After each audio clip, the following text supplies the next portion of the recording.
하나님의 말씀은 출애굽기 33장 1절에서 11절 말씀입니다. 여호와께서 모세에게 말씀하셨습니다.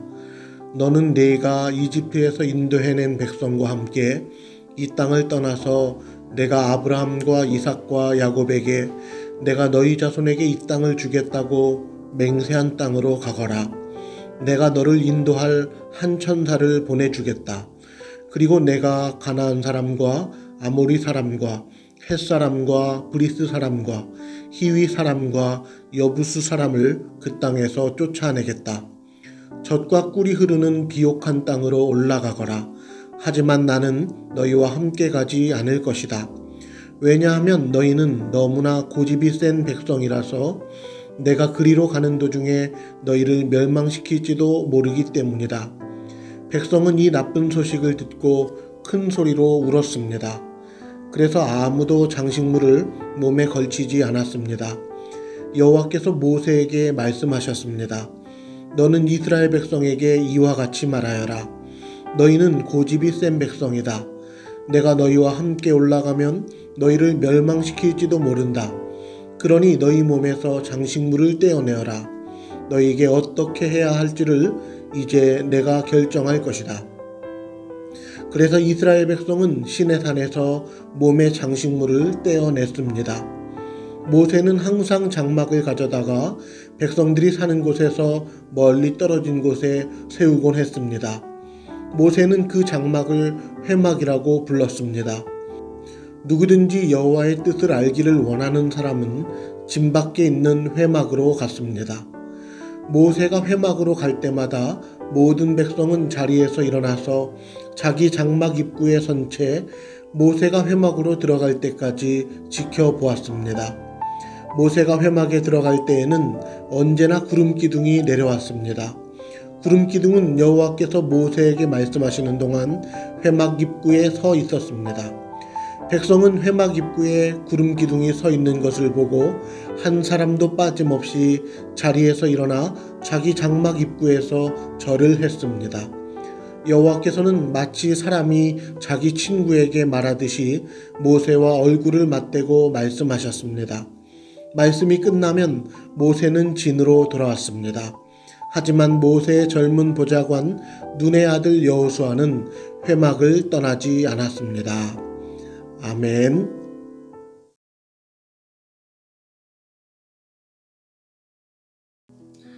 하나님의 말씀을 함께 나누겠습니다. 출애굽기 32장에 보면 이스라엘 백성들은 하나님을 송아지 형상으로 왜곡했습니다. 그들은 금송아지를 만들었고 그 금송아지에 제사를 드려 우상 숭배하는 죄를 지었습니다. 하나님은 이스라엘 백성들의 불신하는 모습과 그들의 배반을 보시고 괴로워하셨습니다.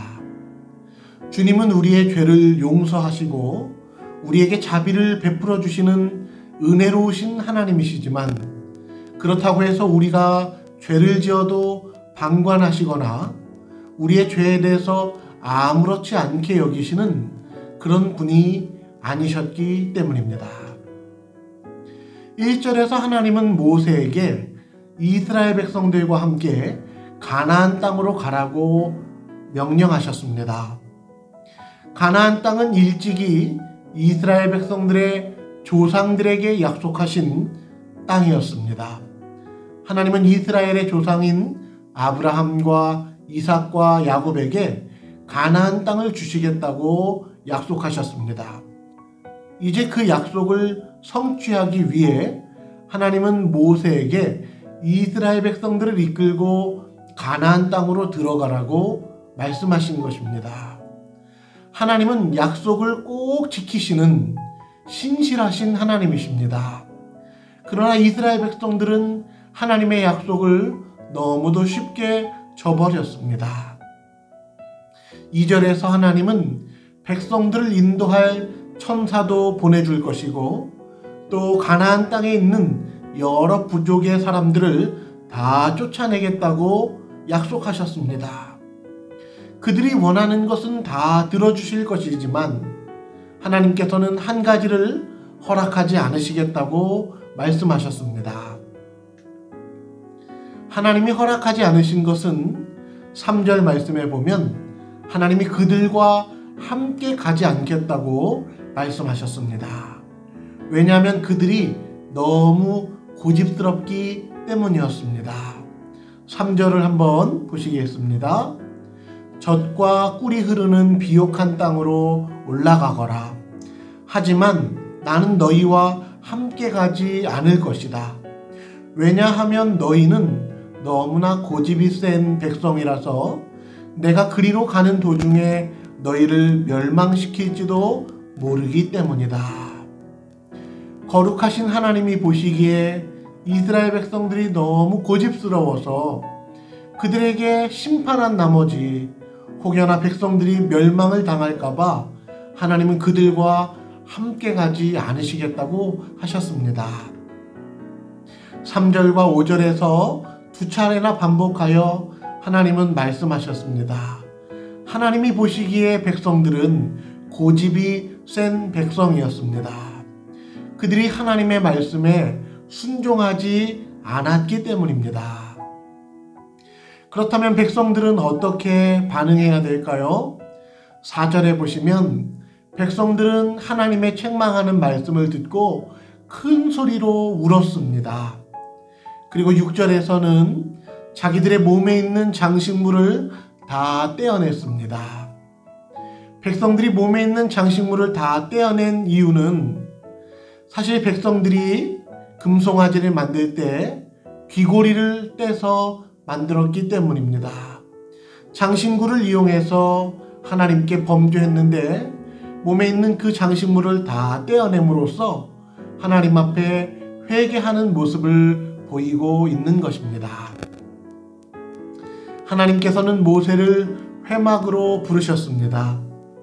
모세가 회막에 들어갈 때는 언제나 구름 기둥이 그 회막 위에 내려왔는데요. 구름 기둥은 하나님의 임재를 상징합니다.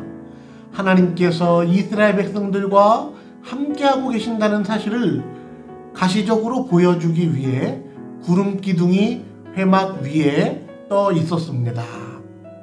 하나님은 진노 중에도 은혜를 베푸시며 여전히 그들과 함께하고 계심을 나타내 보이신 것입니다. 백성들은 회막 입구에 구름 기둥이 선 것을 보고 모두 절했습니다. 왕이신 하나님께 백성들이 모두 엎드린 것입니다. 바로 이것이 백성들이 보여주어야 할 바른 모습이었습니다. 이스라엘 백성들은 오직 여호와 하나님 한 분만을 섬겨야 하는데 그들이 금송아지를 만들어 우상을 숭배하는 그런 죄를 하나님 앞에 범했던 것입니다. 이제 말씀을 마무리하겠습니다. 하나님은 이스라엘을 궁극적으로 선한 길로 이끌어 주시는 분이십니다.